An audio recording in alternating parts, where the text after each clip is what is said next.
Hola, seguramente vienes desde el manual de prácticas para aprender a usar el PLC 7200. Si no vienes de ahí, igual te podemos dejar el link del manual en la descripción. En este video vamos a hablar sobre los tipos de ayuda durante la programación de un PLC S7200. Vamos a explorar las diferentes herramientas y funciones que nos ayudarán a programar los PLCs de manera más eficiente. Vamos a aprender desde las entradas, salidas, temporizadores, contadores y las memorias.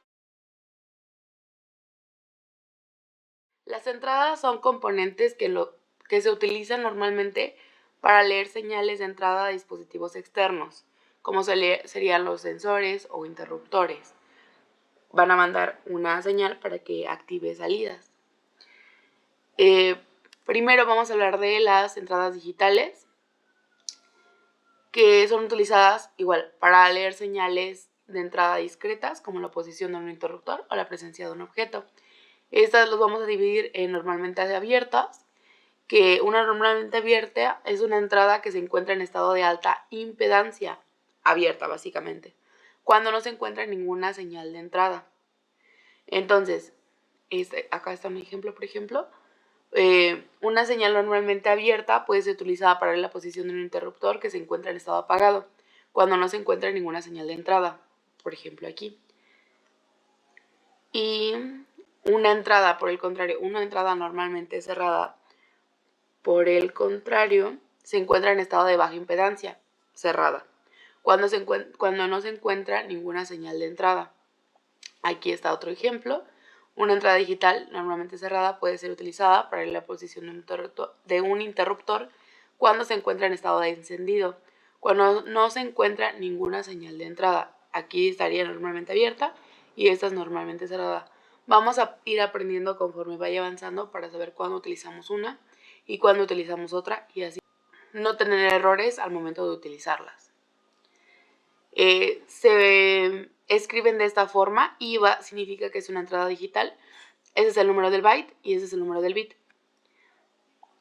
Este puede ser I00, I1.3. Lo más importante es que no podemos repetir entradas.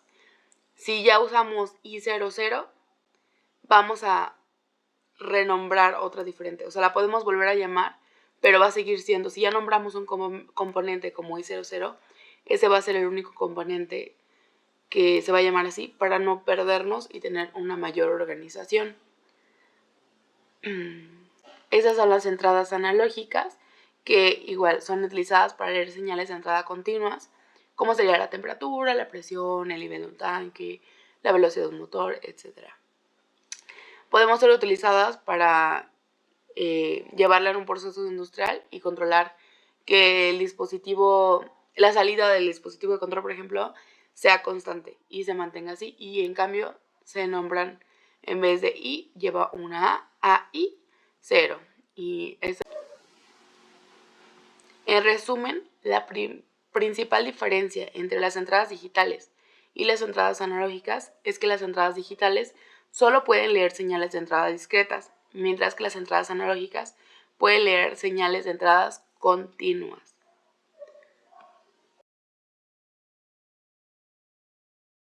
Las salidas, en cambio, son componentes que se utilizan para enviar señales de control a dispositivos externos, como lo serían motores, válvulas, luces. Igual que las entradas, esas también pueden ser digitales o analógicas. Necesitan una entrada para poder ser activadas. La primera son las salidas digitales, que son salidas binarias, utilizadas para enviar señales de control discretas, como sería la posición de un dispositivo de control o la activación de un sistema de alarma. Por ejemplo, la podemos mandar para que controle la posición de un dispositivo o que se mantenga ahí, o que se active un motor. Se nombran de esta forma. El Q significa que es una entrada digital, igual el número del byte y el número del bit. Se nombran de la misma forma que serían las entradas, pero la diferencia es que lleva Q. Serían estas. Las salidas analógicas son, en cambio, señales continuas. son usados para enviar señales de control, como sería la velocidad de un motor o la posición de una válvula. Se usa para que, por ejemplo, la velocidad del motor se mantenga constante, y la diferencia en la forma de programar es que llevan AQ al principio, que significa que es una salida analógica, y ya el nombre. Ahora vamos a aprender a ubicarlos en el TIA Portal. Aquí está la entrada normalmente abierta, y como quedamos se nombra I. Por ejemplo, vamos a empezar I00.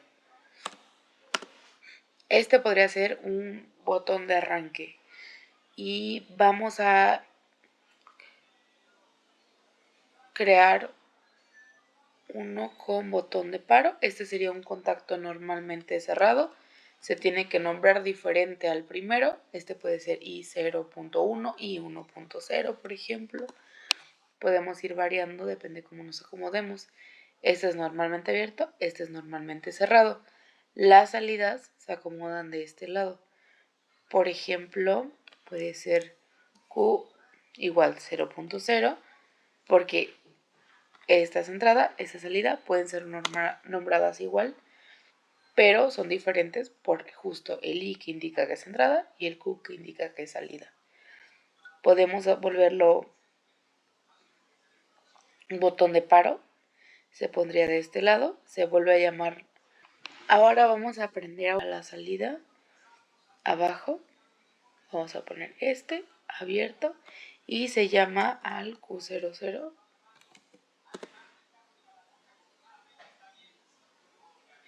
Y aquí lo vamos a llevar arriba. Eso sería un enclavamiento. Y ahí pueden localizar lo que es la entrada, la normalmente abierta, normalmente cerrado, y el de salida. Esos nos van a ayudar para ir enlazando.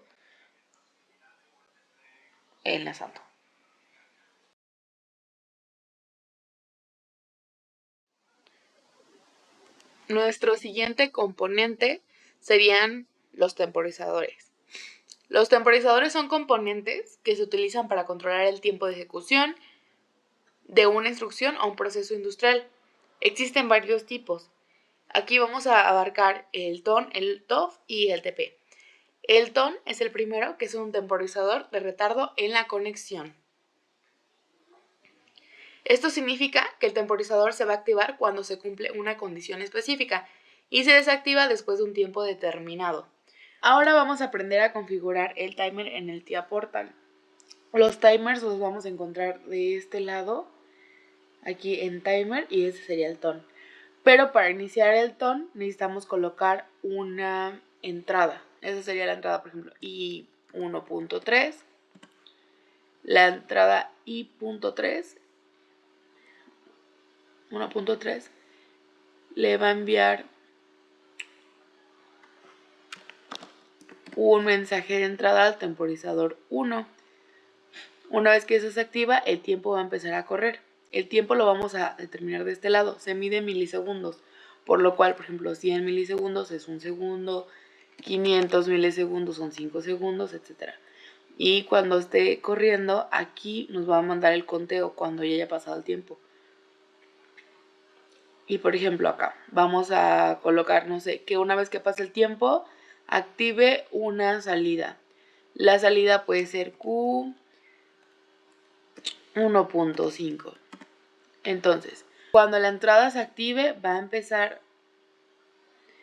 Cuando la entrada se encienda, va a activar el temporizador. Una vez que pasen los 5 segundos, va a activar la salida. Así funciona el TON.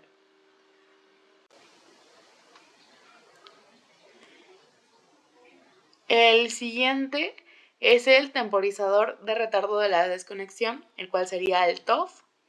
Este es un temporizador que se activa cuando se cumpla una condición específica y se activa después de un tiempo determinado. Pero solo el TOF es el que está aquí, pero igual vamos a agregarle un botón, una entrada, y 2.6. No nombré ninguna así, ¿no? Sería el TOF.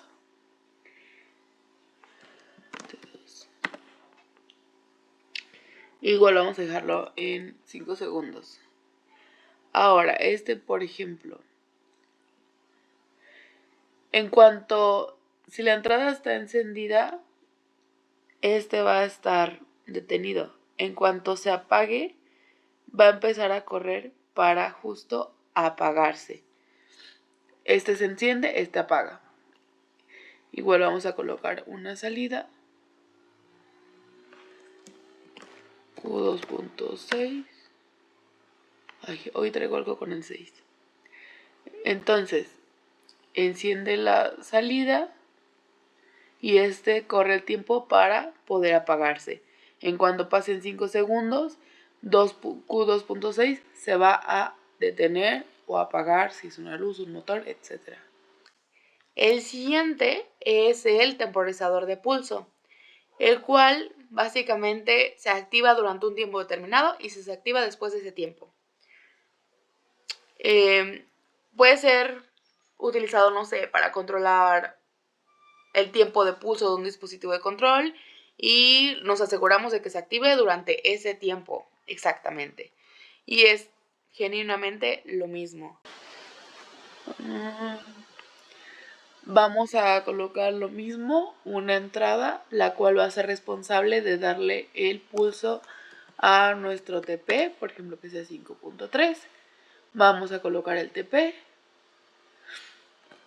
de 3. Igual vamos a ponerle 500, que serían 5 segundos. Y va a ser una entrada, entonces, una salida, perdón. Q0.4. Entonces, cuando le dé el pulso, el temporizador va a correr hasta que se pasen los 5 segundos, se va a encender esto. Cada vez que se dé un pulso, se va a reiniciar y va a correr de nuevo.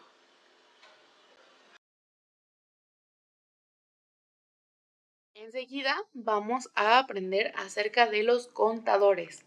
Al igual que los timers, existen diferentes tipos. Los contadores van a ser utilizados para contar eventos o condiciones en un proceso industrial. Les digo, existen varios tipos, entre ellos son los contadores ascendentes, los descendentes, los de pulso y creo que serían todos. Y vamos a empezar con el contador ascendente, el cual va a aumentar su valor, se va a incrementar cada vez que se cumpla una condición específica. Son muy similares, son muy sencillos de aprender realmente.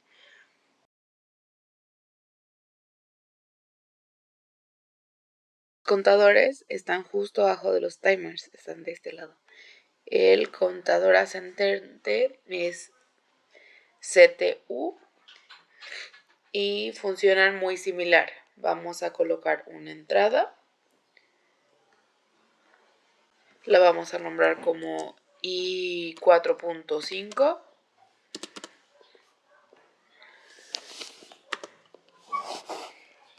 Y colocamos el contador de incremento. Sería C1.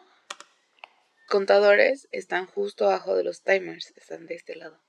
El contador ascendente es CTU y funcionan muy similar. Vamos a colocar una entrada. La vamos a nombrar como I4.5.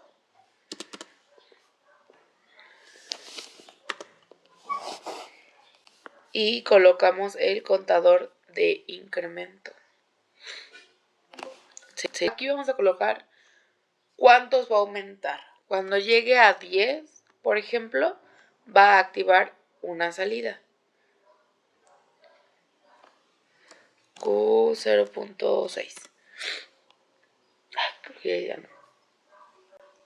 Entonces, entra, se emite un pulso y suma. Entonces sería 1, 2, 3, así hasta 10. Una vez que llega a 10, la salida se activaría. De resetear también se puede colocar, por ejemplo, la misma salida.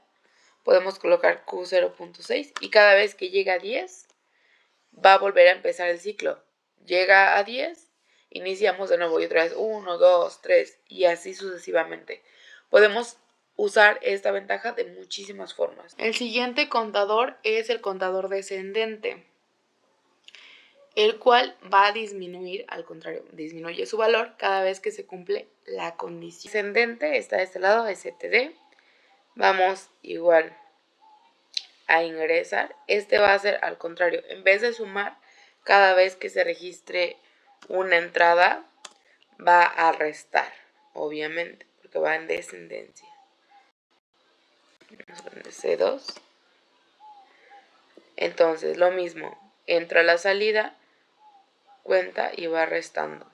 Vamos a ponerle igual 10 pulsos. Cada vez que la entrada se encienda, va a contar como un pulso y va a ir restando. Aquí vamos a colocar la salida, la cual va a mandar la señal Q8.3. Ese sería para reiniciar lo mismo. Todos son el mismo sistema, simplemente hay que saber cuándo usarlos.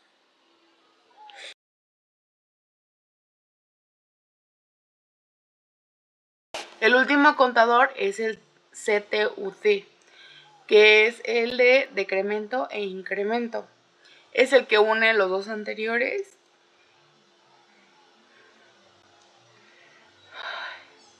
El último es el CTU.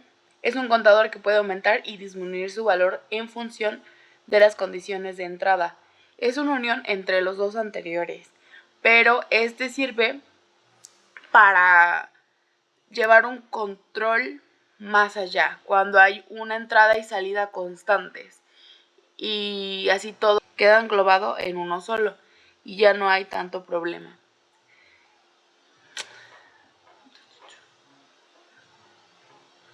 ¿Ya?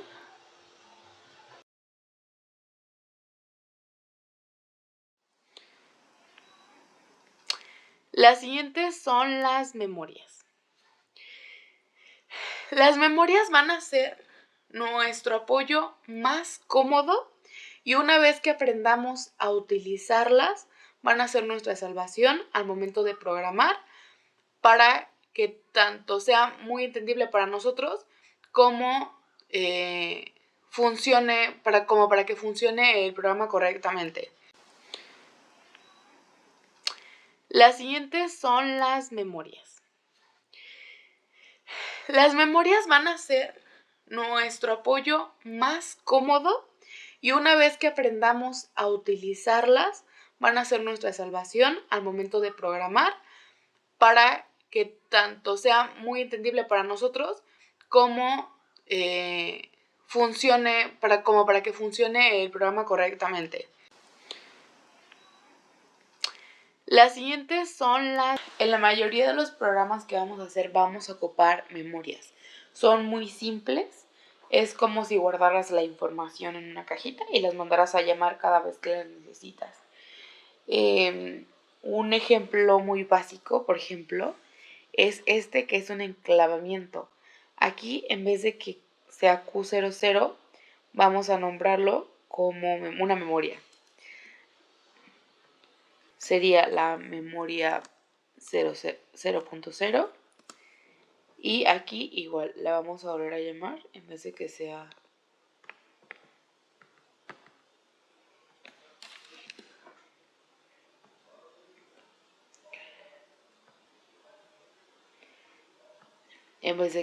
Q, vamos igual a llamar a la memoria y esto sería un enclavamiento.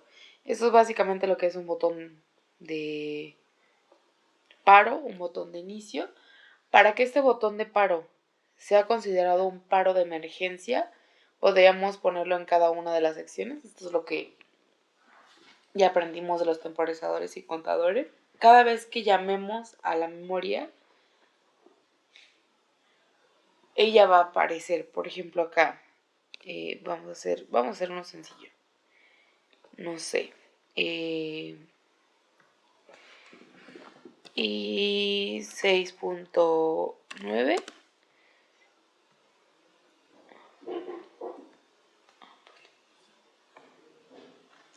21 y 6.7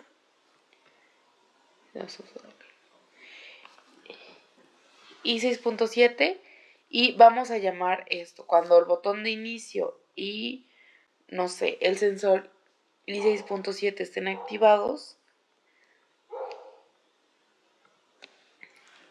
o sea que sería la memoria 00, aquí le estamos llamando, que es esa de acá arriba, van a guardarse en otra memoria, M0.1. Entonces aquí está guardándose, se está volviendo a llamar esta información, es como si hubiéramos puesto toda esta línea atrás. Entonces ya sabemos que va a funcionar siempre y cuando, o sea, que esté en estas condiciones, cuando i0.0 esté activo. Y aquí vamos a volver a llamar a la memoria. Vamos a llamar a M00, o sea, siempre que el botón de inicio esté activo. Y cuando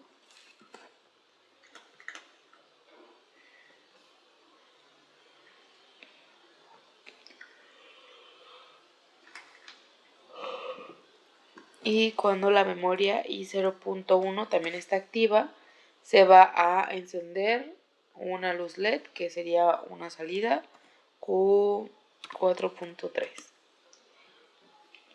Entonces todo se almacena aquí y vuelve a salir. Eso es la función de las memorias. Espero que esa información sea más que suficiente para que podamos llevar a cabo nuestras prácticas correspondientes. Si hay alguna duda, espero que se vaya resolviendo conforme vayamos avanzando en los videos y en las prácticas. Y si a pesar de todo esto siguen existiendo dudas, con gusto podemos responderlas en los comentarios y podemos apoyarnos mutuamente para que aprendamos juntos, porque el conocimiento es algo que debe compartirse y no ser egoístas con ellos. Nos vemos en el siguiente video.